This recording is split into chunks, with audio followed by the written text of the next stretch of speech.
City Hunter est un nouveau film fait par Netflix, adapté du très populaire manga du même nom, qui a eu droit à plusieurs adaptations dans le passé, dont une mettant en vedette nul autre que Monsieur Jackie Chan. Et cette nouvelle adaptation-là est une genre de origin story qui suit Ryo Saiba, aussi connu sous le nom de City Hunter, un détective privé qui excelle dans son travail, mais qui a une grosse faiblesse pour les belles femmes. Il ne peut pas s'empêcher de cruiser n'importe quelle belle femme qu'il croise, mais gros problème, il est horrible là-dedans et donc ses tentatives de cruise finissent toujours par foirer et il se ramasse toujours célibataire. Au début du film, il se fait engager pour retrouver une fille avec son partenaire Makimura et après une tentative échouée, son partenaire Makimura, alors qu'il est au restaurant avec sa sœur, meurt et maintenant Ryo doit non seulement retrouver la fille qui s'est originalement fait engager pour retrouver, mais il doit aussi retrouver l'assassin de son partenaire et prendre soin de Kaori, la sœur de son partenaire. Je suis pas très familier avec l'univers de City Hunter. Je connaissais les bases un peu, je connaissais un peu le personnage de Ryo Saiba, sa personnalité, qu'est-ce qu'il fait dans la vie. Donc, je suis allé dans ce film-là en sachant à peu près rien sur l'univers de City Hunter. Mais après avoir vu ce film-là, je peux dire que je serais tenté à lire les mangas et voir la série qui a été adaptée et peut-être aussi le film avec Jackie Chan. Parce que ce film-là m'a donné une bonne idée de ce que l'univers de City Hunter est et ça m'a honnêtement d'un univers qui peut être un excellent divertissement. Parce que c'est ce que ce film-là m'a procuré, un vraiment bon divertissement. C'est un film qui a de l'action pas si pire, du assez bon humour et un personnage principal vraiment le fun. C'est loin d'être profond, ça n'a pas vraiment des personnages profonds, même pas du tout. Mais c'est un film qui est jamais ennuyant, qui a de l'action pour un film Netflix quand même assez bien chorégraphié et réalisé. Et on peut voir que le film, dans son ensemble, est réalisé par quelqu'un qui a un minimum de compétences.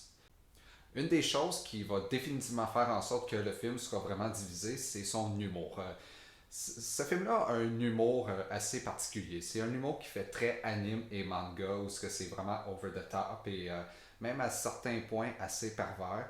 Mais c'est un humour très anime et il y a beaucoup de l'humour qui repose sur le fait que Rio est un très mauvais cruiser, mais qui a une énorme faiblesse pour les belles femmes, qui peut pas s'empêcher de toutes les cruiser et même après que toutes ses tentatives échouent, il peut pas s'empêcher d'essayer. Il les cruise un après l'autre et sur ses tentatives qui échouent. Donc il y a beaucoup de l'humour qui traîne là-dessus et le monde va soit embarquer ou pas sur ce type d'humour-là. C'est un type d'humour très particulier, très japonais, très type manga. De mon point de vue personnel, ça a été quand même hit and miss. Il y a certains moments où j'ai ri, certains moments où j'ai pas ri, mais je pense qu'en tout, l'humour a eu un certain effet sur moi. J'ai eu quelques moments où j'ai quand même bien ri.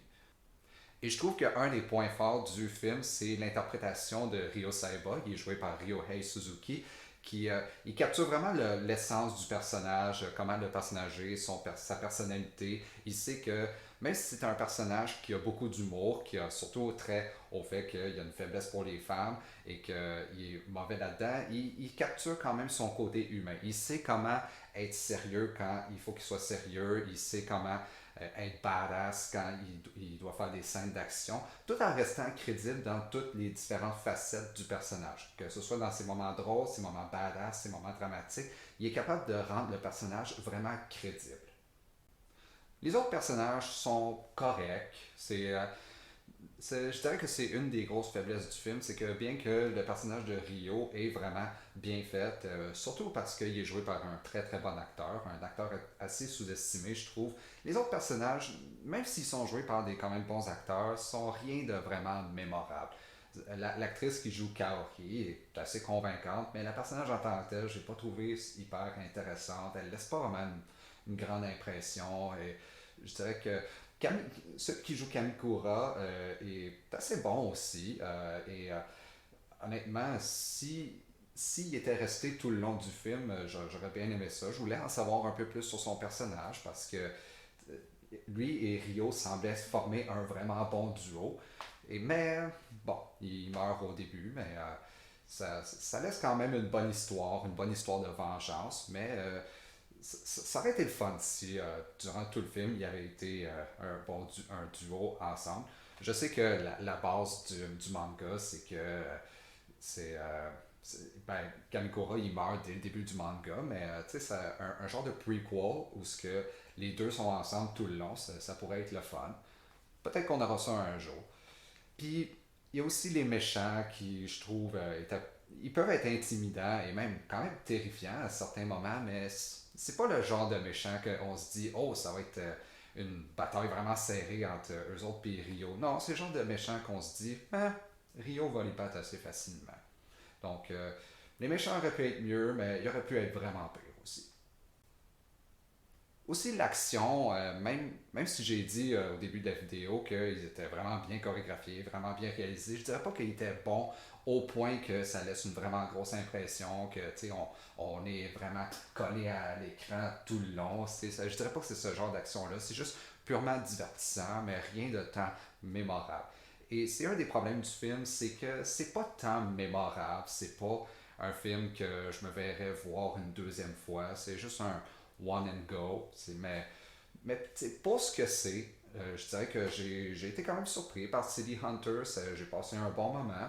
Et c'est un film que je recommande pour ceux qui cherchent un bon petit divertissement, qui veulent juste mettre leur cerveau à off et juste avoir du fun. Ce serait un film que je recommanderais. C'est rien de profond, c'est rien de tridimensionnel ou de complexe, mais pour juste un simple divertissement, c'est un bon film à regarder et je vais lui donner un 6.5 sur 10. Un que vous pouvez skipper, mais que je pense que vous n'allez pas regretter d'avoir regardé. Donc, c'était ma review de City Hunter. J'espère que vous avez apprécié et je vous revois pour une prochaine vidéo.